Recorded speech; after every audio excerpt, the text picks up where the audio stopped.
Greetings, this is Classic Games Redefined. My name's Rich, and what I'm doing now, this is another Why That video. I am with Patrick Lysaght of Chara Games. I thought it was Chara, but it's the H is much more silent. What we're looking at here is why Christian games. Pretty much the topic here is why bother designing a game for Christians, kind of covering the Bible and religious in nature. It's been very much of a challenge with myself working at that, and I'm sure Patrick's going to go into this too, and that's what we're going to discuss that, and we'll discuss his upcoming game commission here. So I appreciate you being on here, Patrick. I know I have a little bit of challenge. By the way, everybody's watching this. I tried to use Google Plus, and it was a train wreck, and that, capturing a Skype, is OpenBS. That's open broadcasting software. We have a lot of blanks on the side. I apologize, but at least you'll be able to get some voice here. So anyhow. Okay, Patrick, let's begin. We discussed some questions we asked here.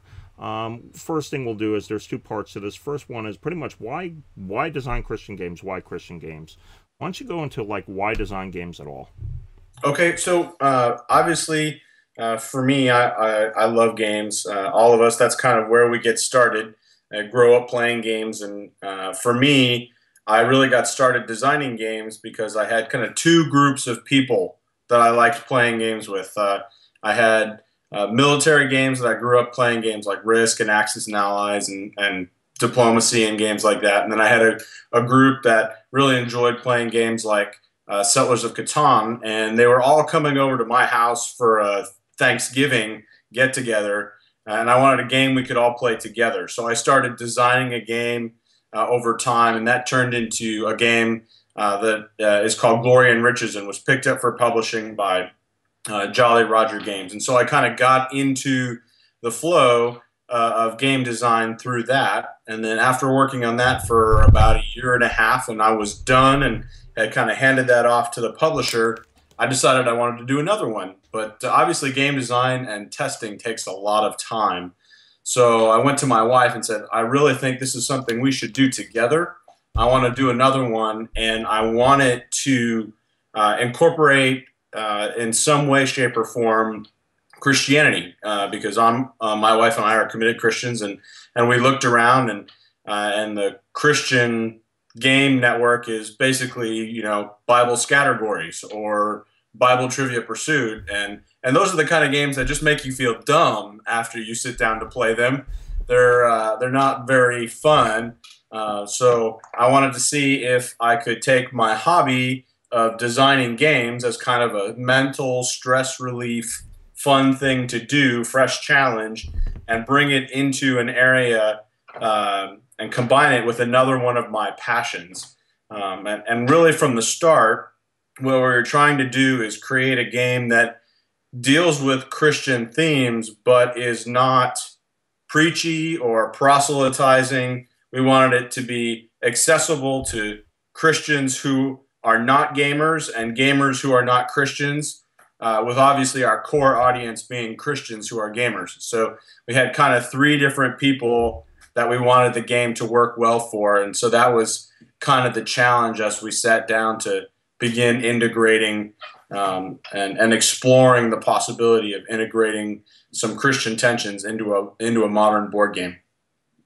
Okay, so you also touched on there. Was any more about the why? Any more details on why design a game specifically Christians you would like to add to this, or you feel we kind of covered everything on that part? Well, I mean, I think it's an underserved market. I think that from a game design publishing contest, we've got themes about all kinds of different stuff. You walk down an alley in your local game store, and the games are going to run the gamut, but there is basically nothing at all about anything that has to do with religion. And so I think as it is such a fundamental part of Western society, whether you're a Christian or not, the church has had an enormous impact on history. And so I think there are a lot of ways to explore these themes without alienating people. And I just think it's a tough challenge to get there. And so I felt like if I would be interested in a game like that, then other people would be as well. And so that's kind of why I dove right into that specific thing, because I think it can, expand the reach of gaming into an untouched community at the same time that it offers something new to the people already in the gaming community. Okay, that's good. I think we had another question we asked here. In designing trying to adapt the Bible, Christianity, Christian faith part to a game, what are the challenges you run into as far as that? I know myself, I figure out where does God fit in the game, for example, and it seems just simply having dice as God seems to be not be represented, or if it ends up being a system which prayer is just simply manipulated, feel like you're playing God in literally. Yeah, so yeah, it's not as easy, because people have such adamant opinions about it. It is not easy to do in a way that is not going to offend somebody. And I think it's because you take a look at what games do, and then from that step back to what you're trying to do. So like games are immersive entertainment. They're designed to take you and to put you in a different place or a different time or setting, and for you to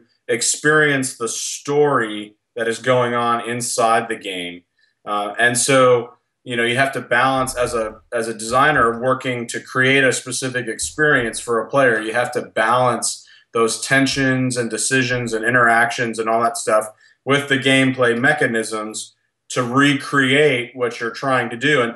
And that really, the core challenge there is not really any different than a normal game when you're talking about moving now into a game that deals with religion. The difference becomes about the sensitivity of the player to how you do what you're doing in that game design, and that really connects back to the sensitivity of the player to the source material. So how can you create a game, in this case, that involves biblical concepts and gives rich thematic, historical environment for the player to interact with and face challenges and have fun, but without alienating people who either really want the game to exactly reflect what the source material says, or people who oppose the source material and just want to totally disregard it. And so you have to kind of walk a fine line with, as a game designer, how much freedom do you give the player to kind of shape the narrative arc of the game, if that makes sense. So like, for example, my game Commission deals with the first century church. So taking a look at historically what happened to the church, and you have different scenarios that you can play that represent different challenges.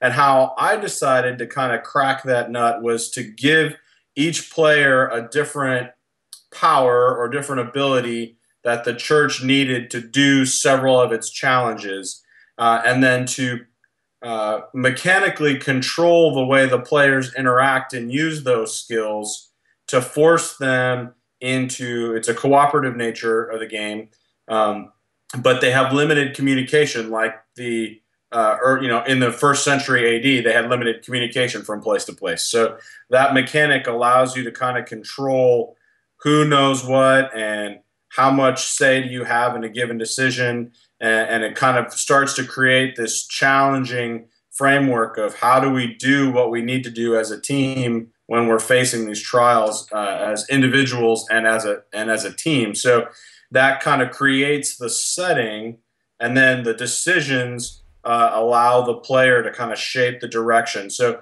you may not necessarily exactly replay what is happening in Scripture, but you're going to encounter enough of the same trials, enough of the same good things that happened to the church that you're going to be able to kind of explore what their experience was, regardless of how the gameplay develops. So I don't know if that answers your question and makes sense, but no, that's fine. I think what let's do is, I was going to get back to your game a bit. Let's discuss your game a bit more, pretty much an implication of it, and then the next question I'll probably ask you after that is looking at why try to get a game published and why start your company. We'll discuss that a bit, but now we're on your game. Let's go a bit further from my interest. I thought it was interesting what we had here regarding this and the play mechanics and all that to it. you're using a deck building mechanism cooperatively, and it looks like you're trying to fight different crises that pop out or something else. So please clarify a little bit here. What I saw was a little bit of Dominion meets Pandemic, as it were, as a cooperative game or something else here. Would that be a good way to describe it, or pretty much go a little bit more detail? Because I know there's some other things to it. So somebody could relate to it and what would be actually interesting about the game. I think those basic building blocks are there, but they're done a little bit differently. So it's a 2 to 6 player, historically themed cooperative game with a deck building mechanic where every player is a different apostle and has a unique deck that represents the thematic contribution of that apostle into the early church history. They have a unique skill that the team is going to use to strengthen their faith deck. The deck building over time allows you to buy new cards that make your deck more powerful and give you more options. They allow you to grow the church population-wise and geographic-wise. They allow you to collect the New Testament itself as you go throughout the scenario. And you have to do those things before either the trial deck runs out. That's the timer of the game, and it represents all of the bad stuff. Historically, natural disasters, scriptural persecutions, all that kind of stuff that happened in the first 150 years of church history, or you lose 5 churches. If you lose 5 churches, then you have been extinguished and the game is over. So the game takes an hour to play. It allows you to, the way that the mechanic and the theme is integrated is, each card represents an event from history or scripture. And it's got just a little flavor text citation at the bottom. So if you're interested in the theme, there's a whole appendix that describes everything, and you can really go in there and flip through and learn what's going on. If you're not interested, you just want to play the game for the strategy side, then you can just put that theme appendix back in the box and just play the game based on the challenge. And there's 2 difficulty levels, and there's 5 different scenarios, and then there's an adversary variant where you can play 1 against the team, and that guy controls a Roman legion, and he marches around and does stuff to obstruct the team as they try to accomplish their victory conditions. So there's a lot of different ways to integrate the play. I think the unique thing the game does mechanically is it is a cooperative game, but there is a token that gets passed around called an elder's staff. And on your turn as the elder, you control the team decision making. So everybody has their cards, and each round you're going to put some cards down on the table face down. Then you flip them over, and there's a die roll to see whether or not you're able to talk. And the elder then has to make the decisions. Sometimes you can talk and sometimes you can't, about which cards are going to get applied to the situation that's happening on the board. So that forces each player to decide, am I going to spend my good cards for the team, or am I going to keep my good cards to try to build my deck at the end of each round? And so there are multiple turns in each round, and it kind of allows you to explore that deck building versus cooperative benefit. And then there's the elder token that directs what cards are used and where movement happens and where growth happens and all that stuff. So you're involved the whole time, but you don't have the decision-making authority the whole time. And so I think that's kind of a unique way to combat the alpha gamer problem that most of the cooperative games have. So yes, I was going to ask you about that. I'm glad you brought it up. By doing that way, you said your main thing is it has a very good theming about communications being poor then, and communications might end up disappearing. But on the other hand, it also addresses a gameplay issue or something else, which I think is a good point if you can be able to do both on that there. So that's pretty much good in doing it that way. Now, one thing I think we'll get back. I mean, we'll have a link below to your website. I think if there's a Board Game Geek entry. If there is, I'll be able to put it up there, and we'll do this. Yep. When we're done the interview, I will look to put this on the Christian Gamers Guild thing on Board Game Geek. We'll do that. It'll be up. I'll try to notch several other places here. And pretty much, I just want to ask you another question kind of thrown in here from what you've seen about, and I think it relates to it, of what you're motivated to publish a Christian game / start your game company, which I think we'll get to that in a second. But I mean, the thing I'm thinking about here is that what you said earlier about just to be able to appeal to everybody else, you have the case of C.S. Lewis's writings and the Screwtape Letters, Narnia, and it does that way. And you really got to wonder, why does the board game area as a medium don't cross over as well? And I mean, I have my own theories. What do you see as the speculation? Is that pretty much people don't perceive games, because for me, don't perceive games as an outlet to, you know, reflect their faith. They just do it in another area or something else? Or I just think it hasn't really been done well up until about a year ago. Modern board game designers had not really tried to tackle this problem um, in a cohesive, well packaged, well developed way until the Kings of Israel Kickstarter that came out about a year ago. That's really kind of the first one that started to crack this door open a little. That did decently well, and I think really the issue comes down to: are you willing to, is there a company that's willing to invest the time and the effort to overcome what is a community-wide nervousness, is probably the best word, about religious games. Can you create a religious game that does not feel religious? And our goal throughout this process has been essentially to do that, to take a very historical viewpoint of the material involved and to allow players to determine their level of engagement with the theme as they develop gameplay. And we've tested it with atheists, agnostics, Jews, Catholics, Protestants of multiple denominations. And to be very honest, there were some people who, when they sat down to play, were very standoffish about the game. But by the second or third round, they're engaged, they're enjoying what's happening. And by the end of the game, they said, yes, I would play this game again. It's a good game. I was nervous because of the biblical connections at the beginning. That's not my personal background, but I enjoyed playing this game. And so our challenge really moving forward is going to be getting people to play the game the first time.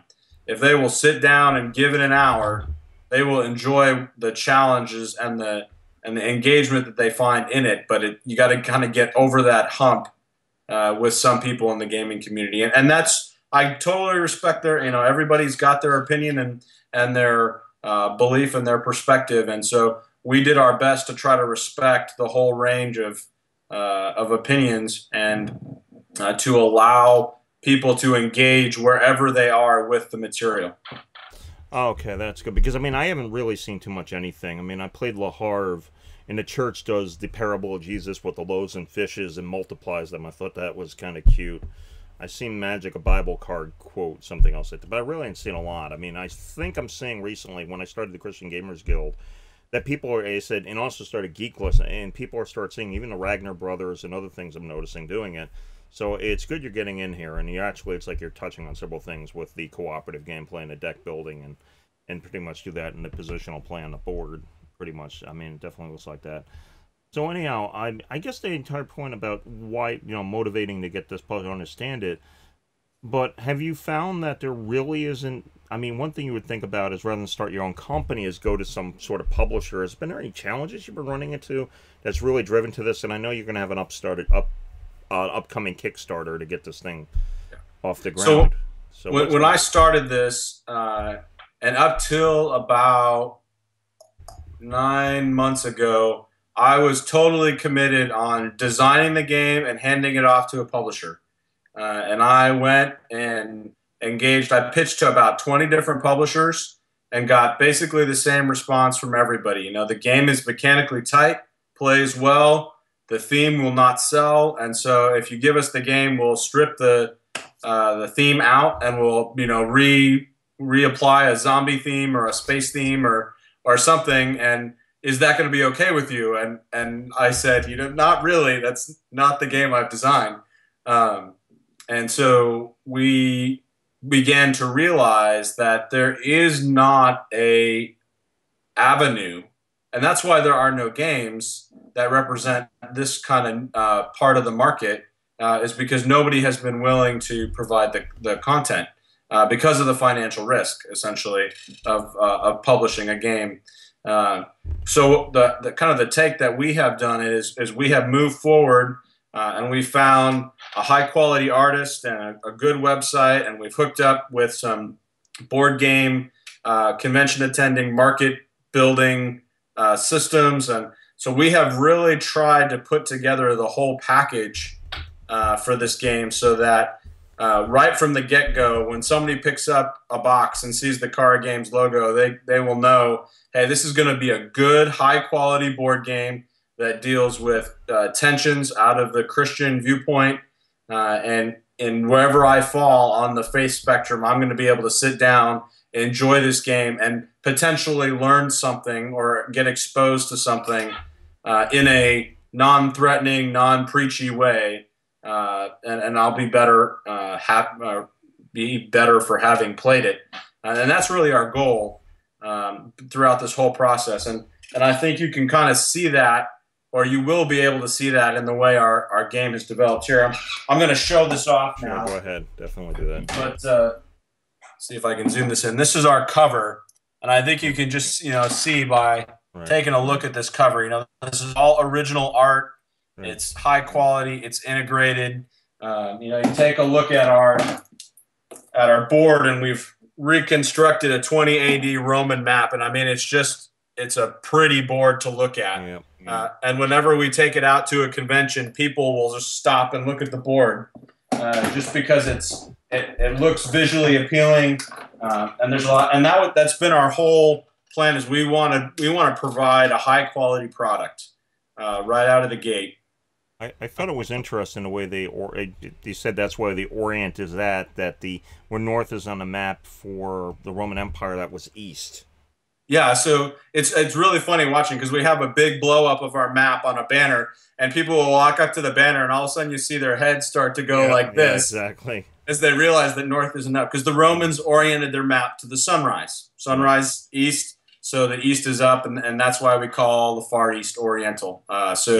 It's very interesting to kind of take, and that's another thing that the board does, is it takes you right out of modern map making, modern settings, and it puts you back into that historical time frame where geography is still developing, and you're just trying to figure out where things are and how do I get to where I'm going, and all those different challenges.